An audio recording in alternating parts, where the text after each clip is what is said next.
Магазинот за овошје на фирмата Бантекс се наоѓа на почетокот од скопското село Крушопек. На оваа локација вчера полицијата во шлепер кој носеше банани најде околу 1 килограм кокаин.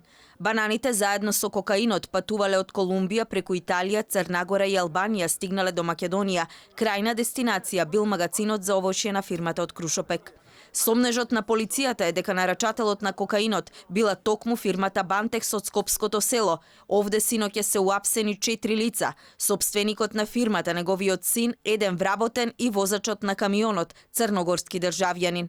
МВР сега ќе ги проверува и фирмите и лицата кои соработувале со Бантекс, објасни денеска министерот Чулев. Со оглед на тоа дека се работи за голема количина, која според информациите била со крајна дестинација во нашата држава, уште една се потенцира релевантноста на македонските криминални групи на мапата на меѓународниот кокаински пазар.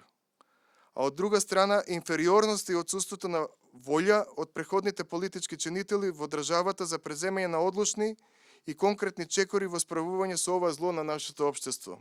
Истрагата на полицијата оди во насока дека фирмата претходно 120 пати извршила увоз на овошје, главно од Колумбија, а помал дел од Еквадор. Дали МВР е на трак на меѓународен синџир на трговија со поголемо количество на кокаинот за пленетото, Чулев вели дека детали во оваа фаза не може да изнесе, бидејќи станува збор за меѓународна операција во која учествуваат повеќе полиции од други држави. Полиција денеска во селото немаше. Разговаравме со дел од мештаните.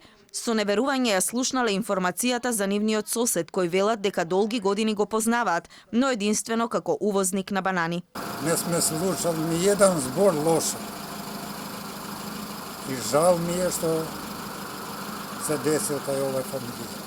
Последна голема полициска акција во Крушопек имаше далечната 2009 година, кога тогаш полициските алфи го уапси Арслан Нуиши, кого словенечката полиција го нарекуваше босот на албанско-косовската мафија.